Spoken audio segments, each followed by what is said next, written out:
여러분 주말 잘 견디셨습니까? 김명준의 뉴스파이터입니다. 우리 정치인들은 늘 현장에 가 있습니다. 네? 설마요? 맞습니다. 어떤 현장이냐? 바로 콩밭. 마음이 콩밭에 가 있다는 거죠. 네, 물론 몸도 현장에 가 계신 분 많습니다. 현장에 가서 열심히 사진 찍으십니다.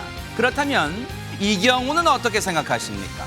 지난 잼버리 당시 한덕수 국무총리가 김현숙 여가부 장관에게 현장을 지키세요 라고 명령했는데 수경지에서 17km 떨어진 숙소에서 머물렀다고 합니다. 현장은 모르겠고 환장하시겠다고요? 네, 저도 환장하겠어요. 8월 21일 월요일 김명준의 뉴스파이터 잠시 뒤에 이분 왜 그런지 한번 짚어보도록 하겠습니다.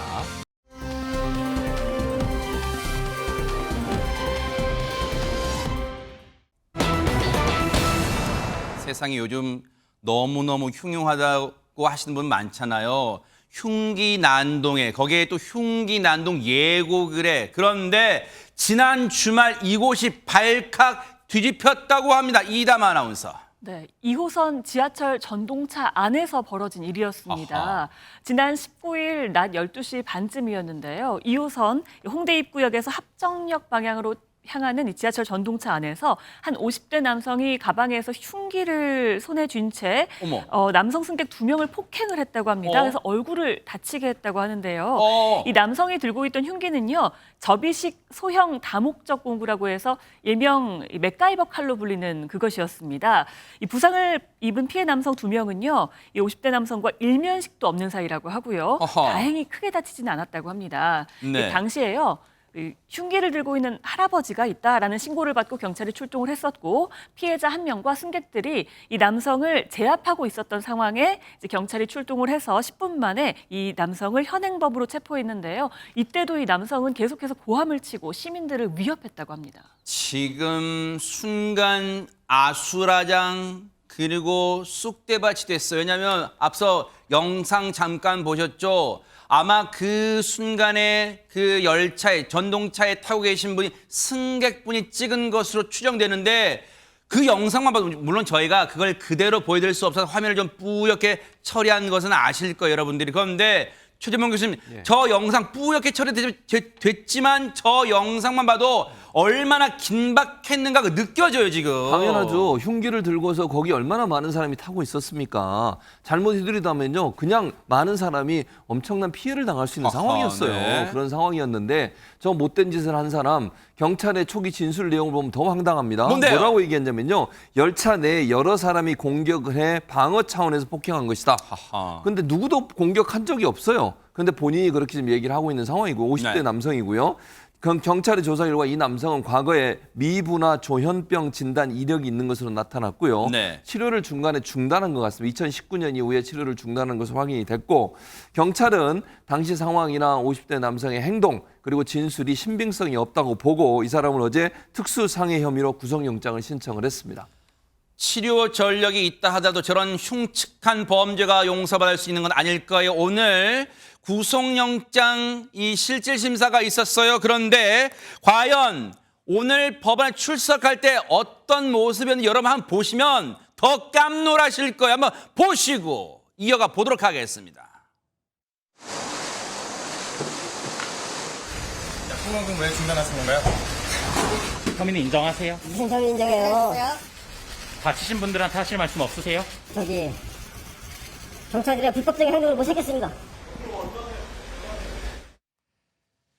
지금 말하는 것으로 봐서는 박성배 변호사님 일단 저 사람이 뭐 치료 전력 이런 걸 일단 제외하면 이번 범행에 대해서 전혀 일말의 반성은 없다고 보여집니다. 보신 것처럼 남성은 혐의를 인정하냐는 질문에는 무슨 혐의를 인정하냐, 다치신 분들에게 할 말이 없냐는 질문에는 경찰들의 불법적인 행동을 못 참겠다며 엉뚱한 답변을 내놨는데 그렇지 않아도 불특정 또는 다수의 피해자를 대상으로 한 묻지마 범죄로서 특수 상해 혐의라 구속영장 발부 가능성이 높은데 범죄 혐의를 부인하는 듯한 발언은 구속영장 발부 가능성을 훨씬 더 높이는 요소입니다. 영장 전담 판사 입장에서도 이 사람을 구속하지 않고 내보낼 경우에 도주 우려 외에도 재범의 우려가 있는 경우에는 구속을 하지 않을 수 없는 큰 부담이 생기게 됩니다. 법정에서 어떤 진술을 할지 모르겠습니다만 영장 발부 가능성이 높아 보이고 특히나 정신질환이 범죄에 영향을 미쳤는지 예단할 수는 없습니다만 이 부분은 향후 정신감정을 통해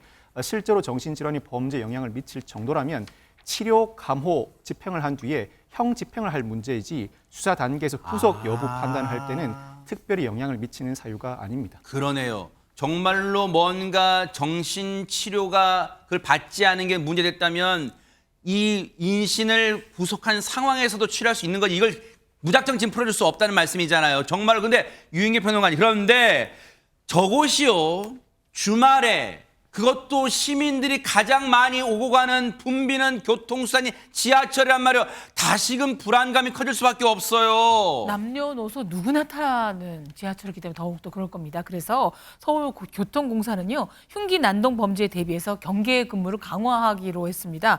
그래서 공사에 따르면 가스총을 이제 갖고 휴대한 지하철 보안관 55명이 열차에 탑승해서 2인 1조로 이제 돌아다니면서 지금 이 모습인가 봐요. 순찰을 돌고 예정이랍니다. 네. 그리고 또 공사는 경계 근무가 완화될 때까지 이런 범죄는 줄어들 때까지 인력을 집중 배치한다고 밝혔습니다.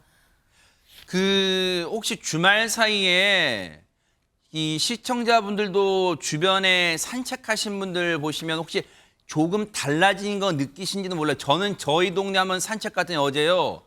일단 보안요원 이 옷을 입으신 분들이 산책에 저는 그전에 그 모습 못 봤는데 2인 1조로 근무를 서시더라고요. 지금 그만큼 일반 주택가에도 혹시 있을지 모를 이런 안전사고에 대비하는 모습까지 그만큼 지금 많이 흉흉해졌어요.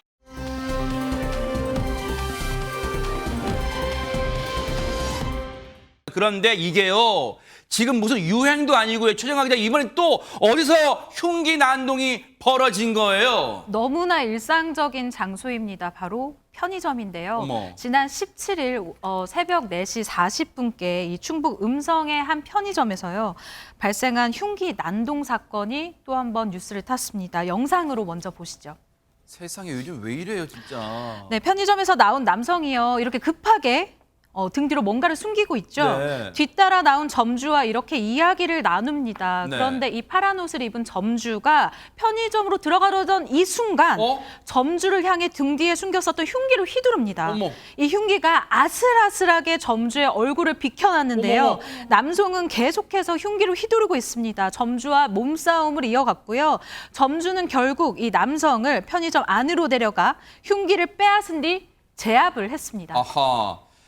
일단은 저 점주분이 생명의 위험을 무릅쓰고 최재봉 교수님 일단은 제압해서 이 제압하는 데 성공했는데 하마터면 아니 지금 화면을 뿌옇게 처리했는데도 흉기를 뿌옇게 처리했는데도 흉기 크기가 어마어마한 것으로 짐작돼요 지금. 그러니까요. 누가 봐도 저건 정말 위험한 상황이었고요. 그 30대 남성, 이 사람이 지금 지난 17일 오전 4시 40분 새벽이죠. 새벽 네. 시간에 음성군의 한 편의점에 들어와서 했던 행동인데 다행히 저기 지금 그 점주분이 침착하게 약간의 경상을 입었어요. 아이고, 피하긴 세상에. 피했는데 다행히 얼굴 부분은 받지 않았지만 어깨 부분에 어머나. 좀 흉기에 다쳐서 어머, 경상, 세상에. 중상은 아니고 경상을 입었는데 그럼에도 불구하고 저 못된 인간을 잘 잡아서 편의점으로 끌고 갔고 어머. 경찰에 신고해서 현행법으로 체포하도록 만들었습니다. 하마터면요. 지금 이 상황 보면 하마터면 크게 만약에 처음에 휘둘렀을 때 얼굴 부위였다면 진짜 큰일 날 뻔했잖아. 근데 저 인간이 이런 흉기 난동을 벌인 이유가 더 가구한 입니다. 한번 들어보시고 이어가 보도록 하겠습니다. 본인은 좀 거스름돌 건네주는 과정에서 불친절하다고 생각을 했나 봐요. 술 먹고서 이제 화가 나니까 이제 다시 찾아간 거고 나중에 와서 죽이겠다 뭐 이런 식으로 협박하다가 위협하다가 술 취해가지고 기억 안 난다 그러고 있고요.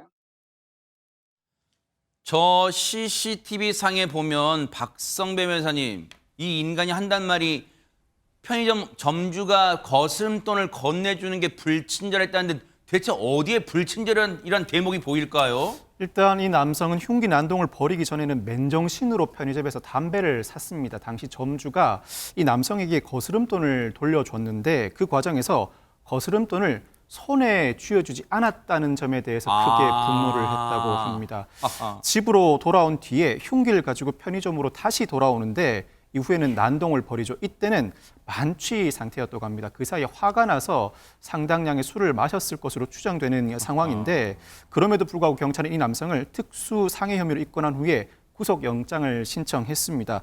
특수상해 혐의인데다 흉기를 휘두르는 매우 위험한 행동을 했습니다. 어찌되었던 점주는 경상을 입었고 상당히 중한 사회행위를 입을 가능성도 상당히 높은 상황이었습니다. 거기다 상당히 계획적인 범행이었죠. 요즘 같은 사회 분위기가 아니라고 하더라도 구속영장 발부 가능성이 상당히 높은데 자신이 만취 상태였다는 점에 대해서는 기본적으로 검사가 범죄 혐의를 입증해야겠으나 이 상황에서는 피의자 스스로가 블랙아웃 상태로서 당시 경황이 전혀 없었다는 점을 입증해내야 할 것 같은데 그 입증이 쉽지는 않을 것 같습니다. 이게요, 뭐 결과론이긴 합니다만 만약에 저 편의점 업주분이 상대적으로 저 몹쓸 인간보다 체구가 왜소했다면요. 그리고 혹시라도 체구가 왜소하고 또 혹시라도 여성분이 업주였고 또 여성분이 당시 아르바이트생이었다면 생각만 해도 아찔한 상황이 벌어졌을 거예요. 정말 왜 요즘 이렇게 욱하는 범죄, 그것도 흉기를 든 욱하는 범죄가 많은지 너무너무 걱정됩니다. 정말로 안전한 사회 만들기에 지금 온 사회가 나서야겠다 이런 생각 해봅니다.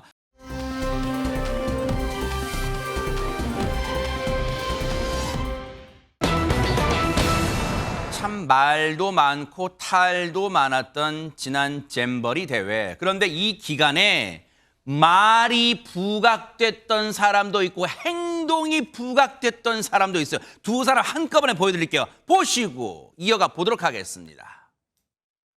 현장에서 제가 지금 직접 지휘를 하면서 부족한 부분이 있으면 매호하고 잘 치러질 수 있도록 최선을 다하겠다는 말씀을 드리겠습니다. 근데 저도 많이 봤는데요. 굉장히 즐겁게 지내고 있어서 그 아래 상황은 아주 많이 개선됐다는 말씀을 드리겠습니다. 그리고 잘 지금 오거나이즈 되고 있다고 말씀드리겠습니다. 처음보다 훨씬 더 나아졌습니다. 너무 고생 많으세요. 고생 많으십니다. 감사합니다. 감사합니다. 여기까지 오셨어요?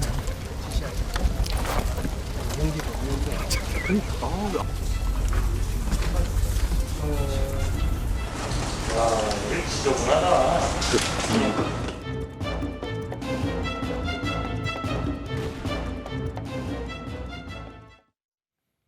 자, 일단 두 인물이 나왔는데 후반부에 나왔던 총리에게 잠깐 짚어볼게요. 최전봉 교수님, 예. 저 때 많은 분들이 뉴스 통해 접하셨지만 이런 얘기 하신 분 많아요. 이제야 좀 총리 모습이 보이네? 라고 하셨을 거예요. 그러니까 두 사람의 모습을 비교해 보면 김현숙 장관은 말로만 하잖아요. 말로만. 네. 근데 말과 직접 가본 사람의 내용이 달라요. 네. 보시면 아시겠지만 김현숙 장관은 뭐라 그랬습니까? 저도 많이 봤는데 아이들이 굉장히 즐겁게 지내고 있다. 이렇게 네. 발언을 했고요. 많은 부분, 부족한 부분이 메워가고 있고 잘 처리될 수 있도록 최선을 다하겠다. 네. 그런데 총리가 가보니까 어떻습니까? 지금 저 모습 나오는 것처럼 저렇게 쓰레기들이 널려 있고 화장실이 너무 지저분하다고 총리 입으로 얘기하잖아요. 네. 그러니까 총리는 직접 가서 보고 현장을 제대로 본 거예요. 이게 문제구나. 이 문제 해결해야 되겠다. 이렇게 봤다고 하면 김현숙 장관은 가지 않으니, 현장을 안 가니 말로만 그냥 잘 지내고 있다. 이렇게 얘기할 수밖에 없는 거죠. 저게 바로 현장을 가고 안 가고의 차이입니다. 네. 문제가 발생했으면 현장에 가서 직접 찾아보고 확인하고 그리고 대책을 세워야죠. 김현숙 장관처럼 저렇게 마이크에 말만 하는 그런 모습을 보이다 보니까 현장에 대한 제대로 된 대응이 제대로 안 됐다. 이렇게 볼 수밖에 없을 것 같습니다. 당시에 모 신문 칼럼 제목이요. 유은경 평론가님. 총리가 직접 변기 닦아야 변하는 나라 이런 칼럼 제목이 나올 정도였어요. 진짜로. 예, 저는 여성가족부 출입을 꽤 오래 했었습니다. 네. 수많은 여성가족부 장관을 만났고 또 여성이기도 한데 이 잼버리에서 이렇게 여성가족부 장관이 부각된 것, 더구나 좋은 의미도 아닌 것에는 이유가 있다고 보겠죠. 근데 가장 좀 놀라웠던 게 잼버리 대회 기간 중에 정말 폭염으로 온열 환자도 급증을 했고 또 여러 가지 사건 논란이니까 한덕수 국무총리가 직접 전화를 걸었답니다. 김현숙 장관에게. 참고로 한덕수 총리는 10대 중반이고 김 장관은 66년생이니까 56세입니다. 거의 20살 차이 나는 상사가 전화를 건 셈이죠. 네. 대회가 끝날 때까지 꼭 현장을 지키면서 158개국에서 참여한 4만 3천여 명의 안전을 꼭 확보하세요. 이거는 뭐 제안이나 충고나 조언이 아니라 명령일 수도 있습니다. 지시사항일 수도 있습니다. 국무위원으로서 상급자가 하급자한테 명령할 수 있는 거잖아요. 그렇죠. 네. 더구나 20세 이거 뭐 서열을 두겠다는 게 아니라. 네. 근데 그 후에 어떤 일이 벌어진지는 이 다음 방송에 얘기해 주십시오. 지금요. 네.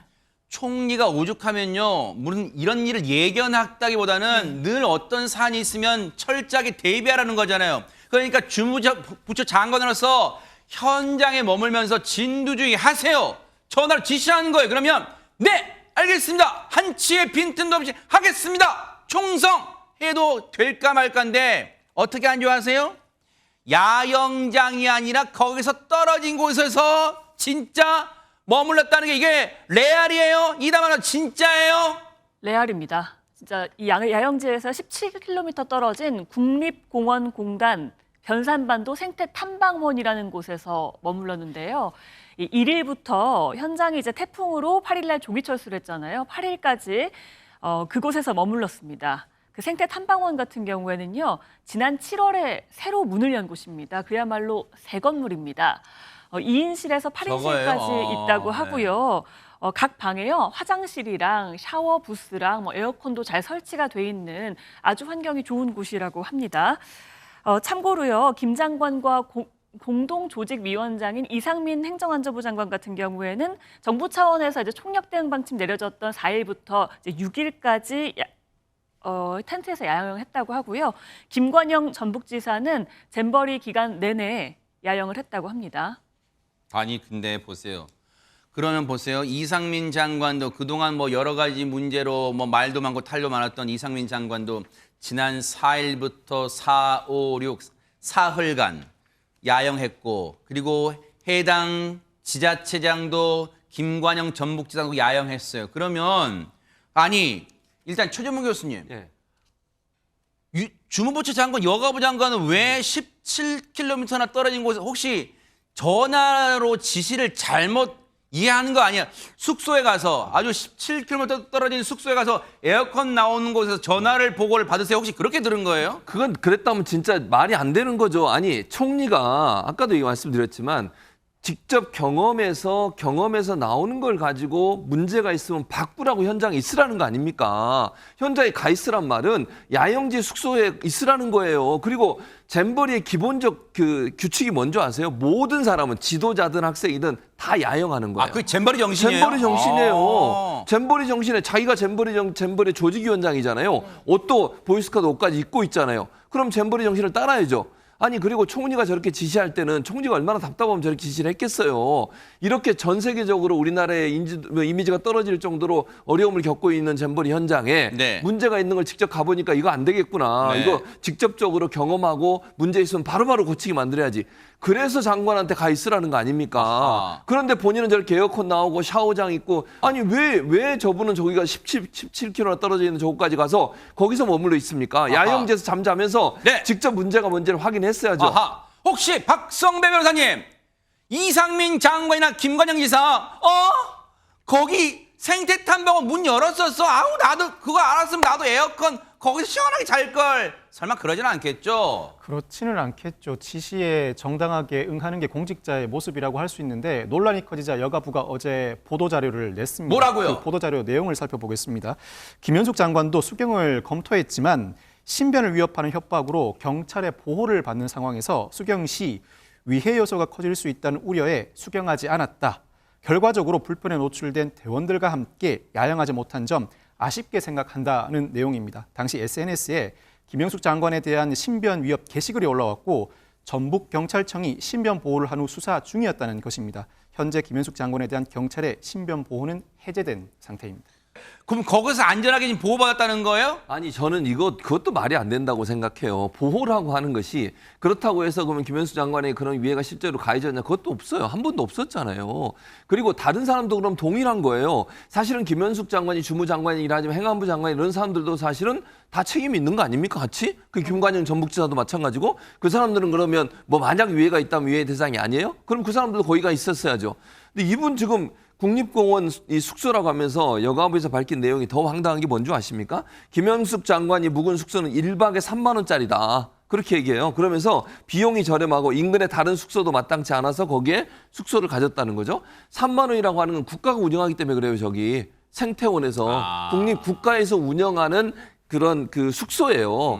또 이분이 또 이렇게 또 이거 밝혔어요. 이 내용도 저는 화가 나는데. 뭔데요? 김현숙 장관은 새만금에서 이루어졌던 대회 기간 내내 현장에 머물며 잼버리 병원이나 허브 클리닉, 화장실, 샤워장, 물류창고 이런 데 영지시설을 점검하고 제기되는 불편사항을 개선했대요. 개선했는데 총리가 가서 화장실 청소하고 있습니까?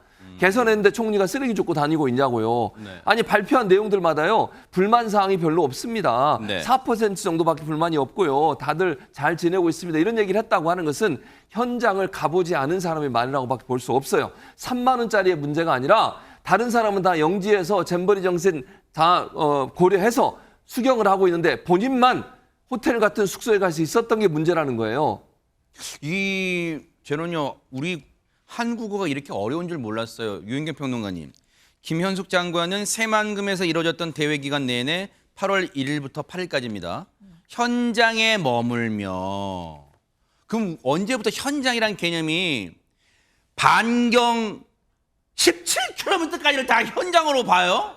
대박 사건인데 이거? 새만금 전체를 현장으로 보신 굉장히 아하. 시야가 넓으신 굉장히 분인 것 이렇게, 같고요. 아하. 근데 저는 이거를 꼭 젠더 싸움으로 하고 싶지는 않지만 하필이면 저분이 여성가족부 여성장관이기 때문에 혹시라도 여성들이 위험한 일이나 굳은 일에는 피해야 한다는 모습을 각인시켜 줄까 봐 저는 이게 굉장히 우려스럽습니다. 그리고 살펴봤다는 곳이 직접 가서 지금 잼버리 현장에 뭐 외국 학생들이건 그 담당자분들한테 어려운 점 없으세요? 뭐 더운데 뭐 야근 괜찮아요? 이런 거 해야지. 허브 클리닉, 샤워장, 물류창고, 운영요원 식당 뭐 이런 데를 굳이 뭐 이분이 안 가셔도 될 곳은 가시고 네. 가봐야 될 곳은 안 하고 물론 이거는 진짜 저는 잼버리 대회가 하나지만 아까도 말했듯이 148개국에서 지금 전 세계가 주목하고 있는 행사에 네. 한 분이 이렇게 또 물을 흐리는 것 같아서 너무너무 속상합니다. 오늘 오전 있었던 여성가족부 정례 브리핑 얘기 좀 들어보시고 이어가 보도록 하겠습니다. 장관께서 신변 위협 때문에 수경을 안 하셨다고 했는데 위협 내용이 구체적이었는지 수경지 내에서의 위협을 암시하는 것이었는지 궁금하고요. 보도 설명 자료에서도 나갔는데 이제 그 장관님 이제 신변을 위협하는 협박이 있어서 그 전북 경찰청에서 이제 신변 보호를 해줬고 이제 관련한 사항에 대해서는 이제 수사 중인 것으로 알고 있습니다. 그래서 그 외에 대해서는 좀 구체적인 확인이 어려운 점 좀 양해 부탁드립니다. 아까 그 수경 관련해가지고 그럼 나머지 시간은 현장에서 계속 머물면서 현장 살펴본 거 맞는지 한번 확인 부탁드리고요. 예, 어제 설명 자료 그대로 좀 이해해 주시면 될 것 같습니다. 대변인이 무슨 죄겠어요? 대변인도 곤혹스럽지. 기자들 질문하느라. 어쨌든요. 이 구체적인 건 25일 날, 오는 25일이에요. 오늘이 21일이니까 1, 2, 3, 4, 5, 이번 주 금요일 날요.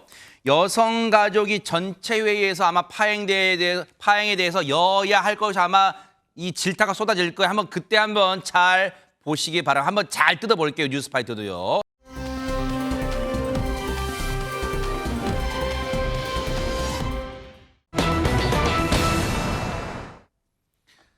신림동 등산로 성폭행 사건 너무 충격적이었죠. 그런데 더 충격적인 내용이 전해졌습니다. 최정아 기자님. 네, 이것만은 아니었으면 좋겠는 소식을 전하게 됐습니다. 서울 관악구 신림동 공원 인근에서 대낮에 성폭행을 당했었던 이 30대 여성이 사건 발생 이틀 만인 그제 19일 오후 결국 숨지게 됐습니다. 무자비한 폭행으로 머리부터 가슴까지 아주 심하게 다쳤었고요. 특히나 한쪽 다리 같은 경우에는 부러졌다라는 소식이 알려져서 정말 전 국민이 분노한 바 있는데 병원 응급실에 실려갈 때부터 상태가 위중했다고 해요. 그런데 병원 중환자실에서 치료를 받았지만 끝내 의식을 찾지 못했다고 합니다. 정말 안타까운 소식인데요. 피해자가 사망함에 따라 이 경찰은 피의자 최모 씨의 혐의를 성폭력 처벌법상 강간상해에서 강간살인으로 변경을 하고 사전 계획 여부 등 살인의 고의성을 입증하기 위한 수사를 진행하고 있습니다. 너무 마음이 무겁기도 하고 분노도 너무 막 피가 거꾸로 솟을 지경이에요. 피해자가 끝내 숨을 거뒀어요. 그런데 이 인간 같지도 않은 인간이요. 뭐라고 한 줄 아세요? 이 악마보다 더 악랄한 인간이 뭐라고 한 줄 아세요? 한번 들어보시고 이어가 보도록 하겠습니다. 성폭행 미수에 그쳤다고 주장하시는데 혹시 맞으신가요? 신림 서현 사건에 좀 영향을 받으신 거예요? 그건 아니에요. 피해자한테 할 말 없으세요? 죄송합니다. 다른 피해 사전에 너클 꼈던 거에 살해 의도 있으셨나요? 없었습니다. 범행 언제부터 계획하셨습니까? 그건 모르겠습니다. 이전에도 범행을 따로 하려고 했었나요? 지금 자꾸 미수 주장하시는데 이거 감형 목적 있는 걸로 봐도 되나요? 1시간 동안 왜 걸어 다니셨어요? 운동선만 피해자한테 한 말씀 해주세요. 죄송합니다. 여러분도 들으셨죠? 세상에요. 뚫린 입이라고 거기서 나온다고 다 말이 아니에요. 저게 말입니까? 저게 인간입니까? 저게 사람이에요? 뭐라고요? 운동 삼아 가고 뭐라고요? 그리고 그 전에 영장 심사 때 19일 날 어디서 그 입을 놀려요? 뭐라고요? 박성배 변호사님 피해자한테 빠른 쾌유를 빈다고요? 저 인간이 어떻게 저런 말 할 수 있어요? 나쁘게 해석하면 빨리 쾌유되어야 자신의 형이 그나마 낮아질 수 있다는 희망을 내비친 것 같습니다. 사실상 쾌유는 어렵다는 사정을 본인 스스로도 인지하고 있을 것 같습니다. 언론에 구체적으로 보도는 되지 않습니다만 경찰의 발표 내용의 뉘앙스에 비춰볼 때에는 상당히 잔혹한 범행 수법이 사용된 것으로 보이고 의식을 잃은 상태에서 며칠 만에 사망하였다면 사실상 애초에 회복 가능성은 없었을 것이고 이를 누구보다도 사건의 당사자인 피의자가 충분히 인지하고 있었던 것으로 추정됩니다. 저 건방진 피의자 서 있는 거 보셨어요? 방금 나올 때 이른바 짝다리하고 서 있어요. 건들건들 건들건들. 저게 반성한 태도입니까? 재판장님들 다 저 모습까지 다 눈여겨봐 두세요. 기억해 두세요. 저 인간이 저게 반성한 태도입니까? 어디서 뚫린 입이라고 다 저 입을 열고 저런 말을 할 수가 있어요. 어디서 건들건들 다 짝다리 짚고 서 있어요. 어디서 불량스럽게 서 있어요. 그래놓고 입으로는 반성 빠른 쾌유를 빌어요. 어디서 저런 악마 같은 입에서 나오는 걸 다 우리한테 들으라고 지금 하는 말입니까? 그런데 정말로 이 피의자란 인간이요 정말로 악랄하고 소름 끼치는 인간이었다, 이런 얘기들이 나오고 있습니다. 이담 아나운서. 네, 이 피의자가요 은둔형 외톨이인 것 같다라는 분석이 나오고 있습니다. 이 피의자는 서울 금천구 독산동 자택에서 부모와 함께 살고 있는 것으로 알려졌는데요. 이 최 씨의 지인에 따르면 이 최 씨 어머니가 아들이 집에만 있어서 고민이다라는 취지의 이야기를 했다고 해요. 그런데 조금 전에 영상에서 보셨지만 1시간 동안 걸어다닌 이유 물어봤을 때 운동 삼아서 나갔다는 식으로 얘기를 했잖아요. 평소에 그렇게 운동을 하러 나갔는지 모르겠습니다. 왜냐하면 평소에 외출을 보면 집과 PC방을 오가는 게 거의 전부였다고 합니다. 인근 PC방 여러 곳에 가입이 되어 있었다고 하고요. 많게는 하루에 6시간 정도 게임을 했다고 합니다.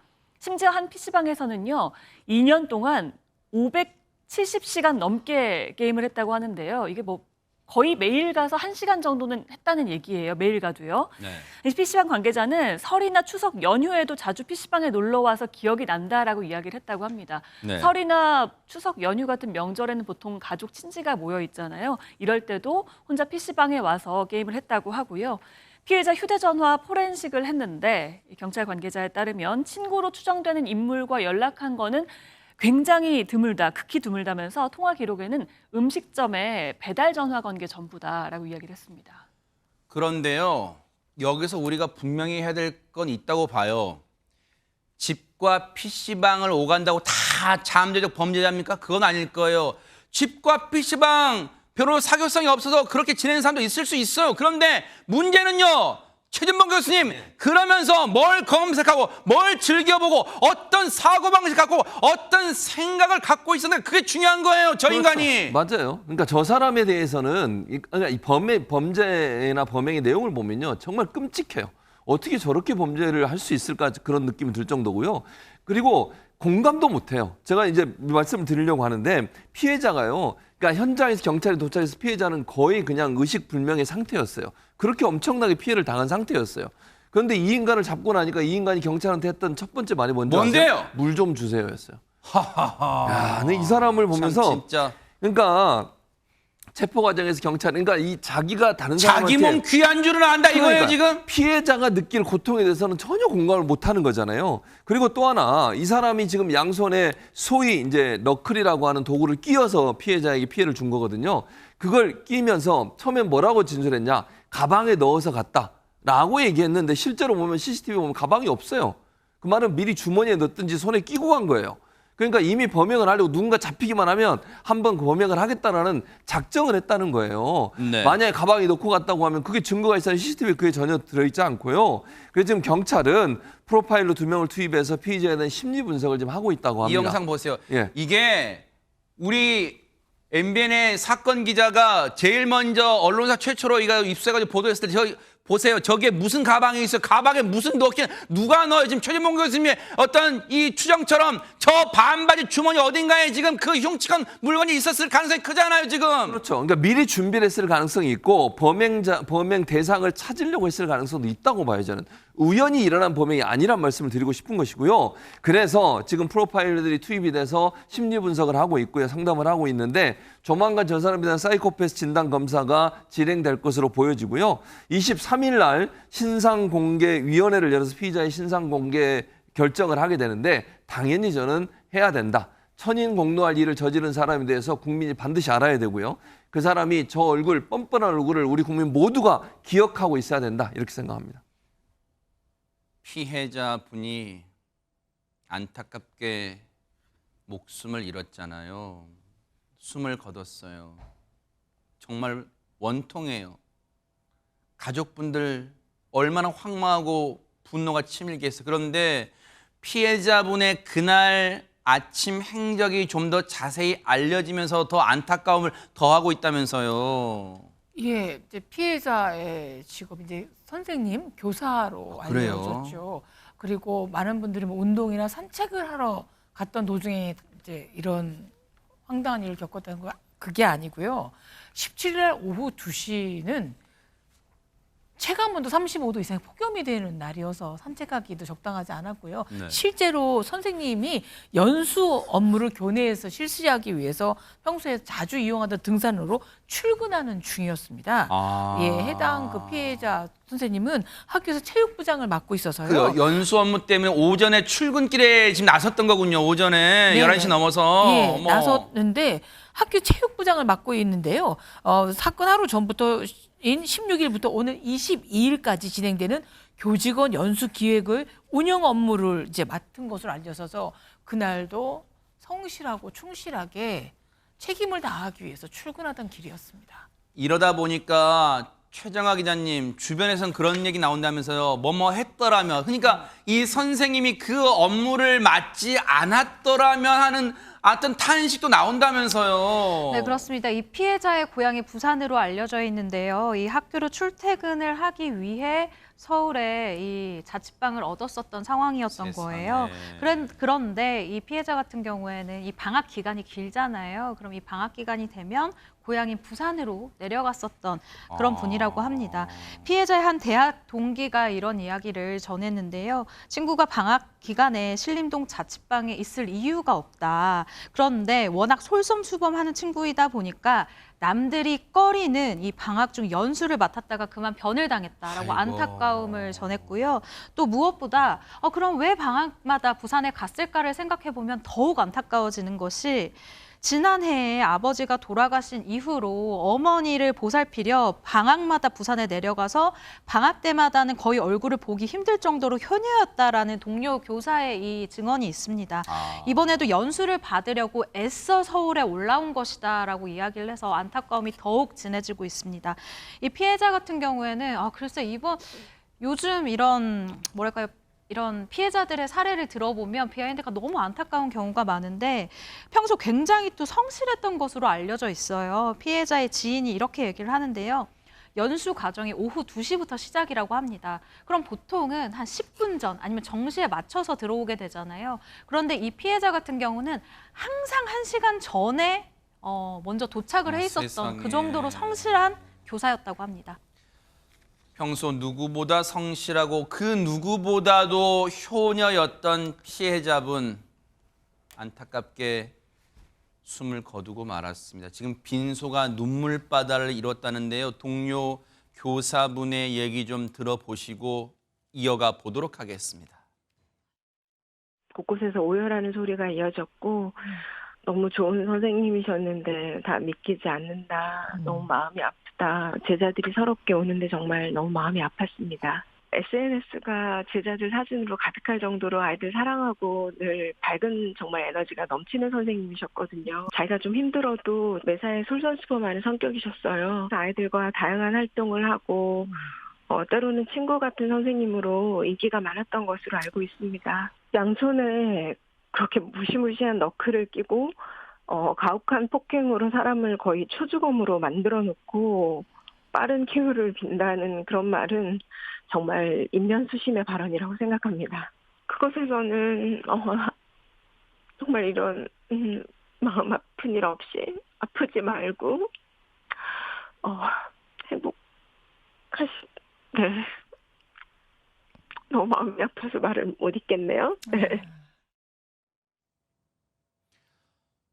왜 안 그러겠습니까? 동료 교사분들 미안한 마음도 있을 거예요. 내가 대신 업무도 맡았으면 좋았을 걸. 왜냐하면 그러면 집이 다르니까 집에 다른 방에서 갔으면 어땠을까 하는 막 아쉬움과 미안함이 꼬리에 꼬리를 물 수 있잖아요. 그런데 이 교사분, 피해자분에 대해서 이런 목소리도 지금 쇄도하고 있다면서요, 최진봉 교수님. 예, 그렇습니다. 뭐 얘기 나왔습니다만 이 선생님 같은 경우에는 무슨 산책을 하러 간 게 아니고 네. 출근길이었어요. 그렇죠. 출근길. 네. 방학 동안이었지만 연수가 있었고 계획된 연수를 맡아서 체육부장으로서 열심히 일하는 자세로 출근하다가 이런 일을 당한 거 아니겠습니까?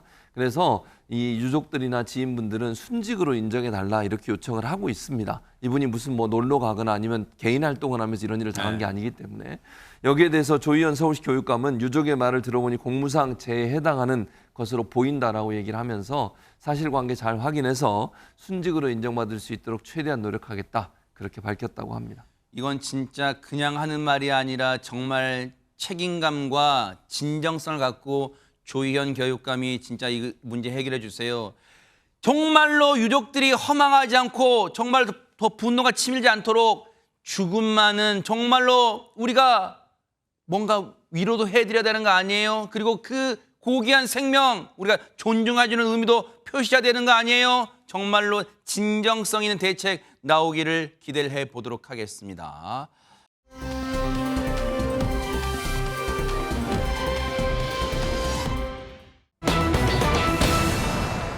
진짜 대한민국에 요즘요 해괴 망측한 사건이 너무너무 많이 벌어지고 있어요. 이담 아나운서. 이번에는 또 벌건 대낮에 은행 강도가 들었습니다. 세상에. 정말 가지가지한다라는 네. 말이 나오는데요. 지금부터 소개해드릴 내용 영상을 한번 집중해서 봐주시기 바랍니다. 어허, 네. 영상 보시겠습니다. 검은색 헬멧을 쓴 남성이요 흰색 오토바이를 타고 건물 주변을 빙빙 돌고 있습니다. 네. 그리고 7분 뒤에 저렇게 순찰차가 급히 출동하는 모습이 보이는데요. 어허. 벌건 대낮에 대전의 한 신협에 강도가 나타난 겁니다. 어머. 은행에 들어온 이 남성은요 소화기 분말을 막 뿌리면서 직원을 위협했고요. 현금 3,900만 원 상당을 훔쳐 달아났다고 합니다. 아하. 이 사건이 발생한 건요 지난 18일 정오경이었습니다. 그리고 오늘 지금 시간 기준으로요 무려 77시간째 아직도 이 은행 강도 잡지 못했다고 합니다. 어머?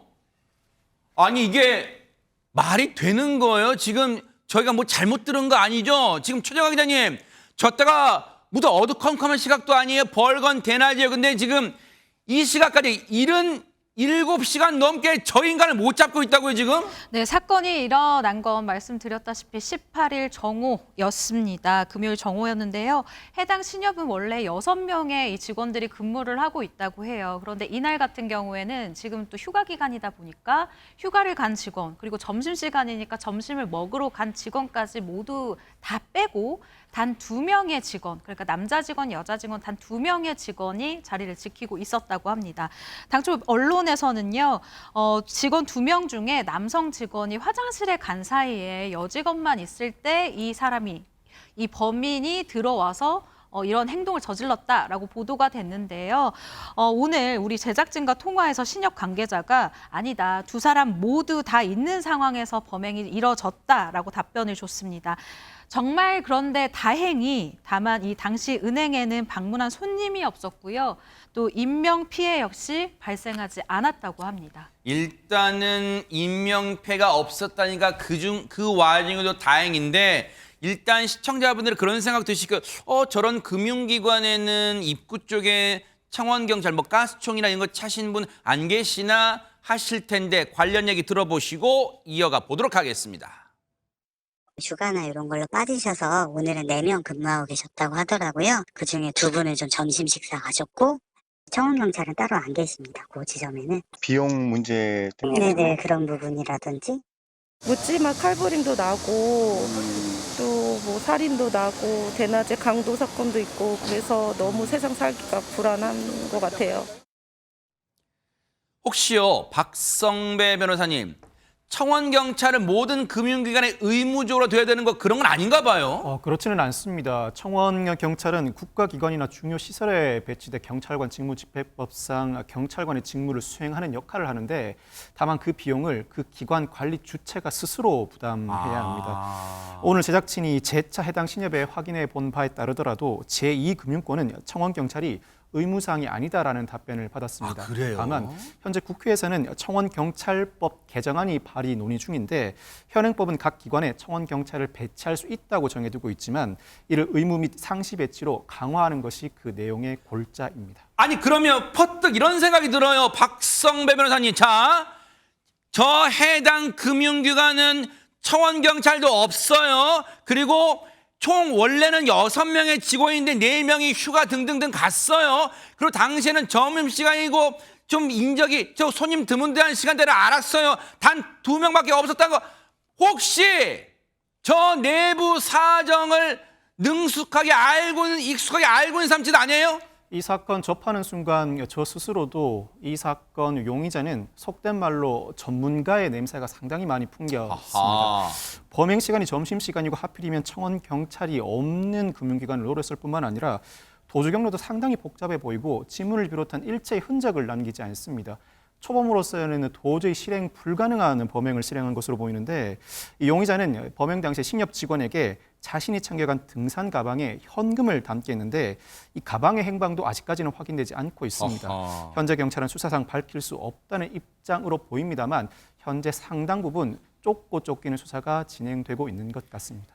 이게 의외인 게 보통 우리는 물론 그게 긍정의 의미든 부정의 의미든 대한민국의 곳곳에 CCTV가 잘 설치되어 있기 때문에 이런 몹쓸 인간들은 그냥 대부분 일찍 잡히는데 아직까지 안 잡히고 있어. 그리고 게다가 3,900만 원 적은 돈이 아니란 말이에요. 이 인간이 어디 가서 무슨 일을 또 할지 모르잖아요, 지금. 저 범인이 어떤 일을 할지도 굉장히 걱정스럽지만 저는 더 우려되는 건 저렇게 허술한 곳이 많아? 라는 모방 범죄가 일어나지 않을까라는 우려도 되고 있습니다. 그러네요. 그래서 걱정이 된 형사와 기동대들은요. 사건 당일에도 250명을 투입해서 용의자 추격에 나섰지만 신원조차도 지금 전혀 특정하지 못하고 있어요. 헬멧 쓰고 있죠. 뭐 점퍼 입고 있죠. 뭐 CCTV가 있다 하더라도. 네. 또 다음 날 다시 100여 명을 투입해서 용의자를 쫓고 있습니다만 네.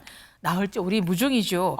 일단 그렇다고 해서 뭐 미제로 벌린 건 아니게 단서는 있습니다. 첫 번째는 뭐냐면 오토바이죠. 경찰이 CCTV를 확인해 보니까 저 오토바이가 2대예요. 사용한 오토바이가. 그런데 저것도 다 훔친 오토바이라는 겁니다. 개인 소유자를 알 수가 없는 거죠. 네. 그리고 이제 범행의 오토바이는 찾았지만 용의자의 행방이 묘연한데 이런 걸 또 보시고 주변의 사람들이 조금 더 신고를 해주시거나 그러니까요. 내 친구가 수상해요라고도 해서 경찰과 지금 형사기동대 열심히 하고 있지만 네. 시민들의 제보도 중요할 것 같습니다. 사실 이 사건이 처음에 뉴스 속보로 전해졌을 때만 해도 최진봉 교수님 많은 시청자분들은 에이 저 인간 금방 잡히지. 대한민국 곳곳에 CCTV가 있는데 했는데 지금 못 잡고 있어요. 왜 그런 걸까요? 그러니까 두 가지가 있는 것 같아요. 첫 번째는 주도 면밀하게 준비를 한 것 같아요. 아하. 그러니까 아까도 뭐 잠깐 말씀하셨는데 오토바이를 다른 사람을 훔쳐가지고 바꿔 탔잖아요. 네. 두 번째는 헬멧 썼죠, 마스크 가렸죠,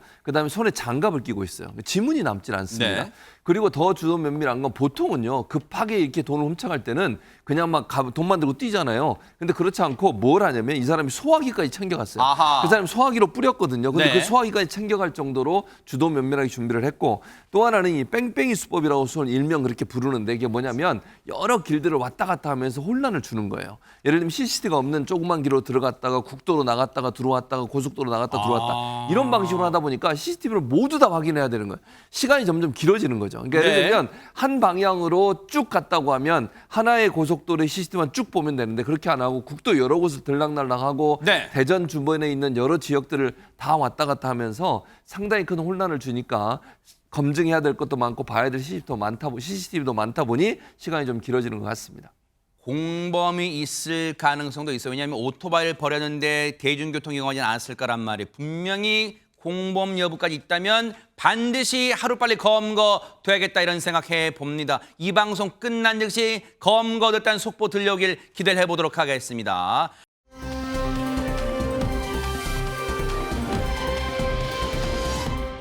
다음 소식은 이담 아나운서가 준비하고 있습니다. 네, 미국의 한 가정집 CCTV에 포착된 장면인데요. 집 앞에서 이걸 만나게 될 줄이야. 영상으로 함께 보시겠습니다. 또 뭘까요, 이거? 네. 네, 늦은 저녁입니다. 반려견과 산책 가기 위해서 문을 나서던 여성이요. 고개를 빼꼼 내밀죠. 자, 그때 나타난 무언가에 놀라서 뒷걸음 칩니다. 이 여성이요. 어머? 어둠 속에서 어머! 두 눈을 반짝이는 저것 야생 흑곰입니다. 어머! 여성의 비명을 들은 이 곰도요. 본인도 놀랐는지 곧장 뒤돌아서 떠났다고 하는데요. 정말 아찔한 순간이었습니다. 와, 고개를 빼꼼 내밀었는데 나타난 건 흑곰이에요. 빼꼼 흑곰. 어쨌든 사람이 안 다치고 곰도 놀라 도망치게 천만 다행이었습니다.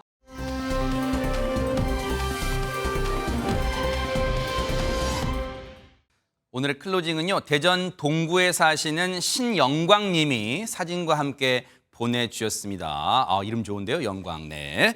대전에서 음악 교사로 일하고 있습니다. 여름 휴가를 맞아 대학 시절부터 꾸민 서양 음악 본고장 여행을 14년 만에 친구와 이루게 됐어요. 아이고, 네.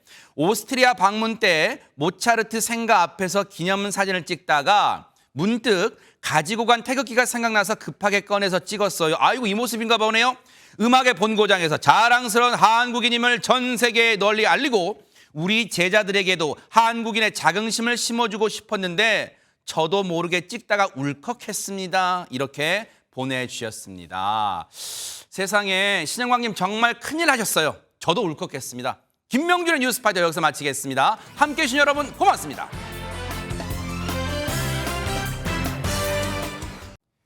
보고 계십니까? 대박 사건. 네, 안녕하십니까? 김명준입니다. 여러분과 함께하는 뉴스파이터. 다양한 소식과 뉴스를 보고 싶으시면 화면 오른쪽을 꾹 눌러 구독해 주시길 바랍니다. TV로도 유튜브로도 여러분께 한 발 더 다가가겠습니다. MBN 뉴스와 뉴스파이터를 사랑해 주셔서 고맙습니다.